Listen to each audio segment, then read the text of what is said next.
Serial Anupama में वनराज एक बार फिर से अनुपमा को परेशान करने का मौका ढूंढा है और उसने इस बार रख दी है एक नई शर्त। वनराज इतनी घटिया काम करने के बावजूद भी उसे समझ नहीं आता कि अनुपमा के सामने वो ऐसी घटिया शर्तें कैसे रख सकता है। उसने अनुपमा से कहा है कि अगर तुमने इस घर में डांस गाना शुरू किया, बच्चों को डांस क्लास सिखाना शुरू किया और अपनी हरकतों से बाज नहीं आई तो तुम्हारे नचनिया बेटे यानी कि समर को इस घर में रहना नहीं है। तो अब तुम डिसाइड करो कि तुम्हें ये सब डांस क्लासेस करना है, गाड़ी सीखना है या फिर अपने नचनिया बेटे को इस घर में रहने देना है। ये सारी बातें कहता है वनराज अनुपमा से और अनुपमा बहुत परेशान हो जाती है। आज के एपिसोड में आप देखेंगे कि अनुपमा गाड़ी सीखती है और पहली बार बहुत ज़्यादा कॉन्फिडेंट नज़र आती है। अनुपमा को पहली बार लग रहा है कि उसकी ज़िंदगी की स्टीयरिंग जो है वो अब उसके हाथ में है। बहुत अच्छा लगता है अनुपमा को इस तरह कॉन्फिडेंट देख के।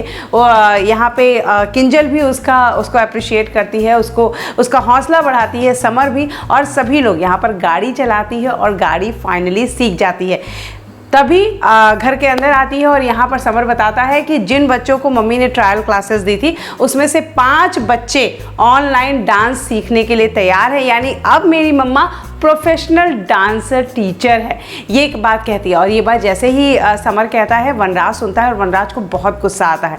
वनराज को लगता है कि अनुपमा धीरे धीरे उससे ऊपर होती जा रही है। उसकी बातों को नहीं सुनना, उसे इग्नोर करना, टिफिन तक नहीं देना, ये सब कुछ करती जा रही है और वनराज ये बर्दाश्त नहीं कर पाएगा।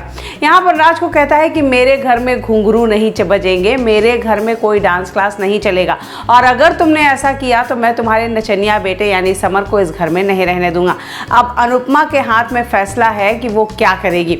आप सभी जानते हैं कि बाबूजी ने अनुपमा को सपोर्ट किया था इस डांस क्लास के लिए। बाबूजी भी चाहते थे कि अनुपमा खुद के पैरों पर खड़ी हो। ऐसे में अब अनुपमा शायद जल्द ही लेगी बाबूजी का सहारा और जल्द ही आने वाले एपिसोड में वनराज और अनुपमा के बीच में जो खटास चल रही है, जो घर वालों को महसूस हो रही है, वो सबके सामने आएगी कि आखिर अनुपमा अब वनराज के साथ ऐसा कुछ क्यों कर रही है। वनराज और काव्या का चल रहा है अफेयर, ये भी सबको पता चल जाएगा।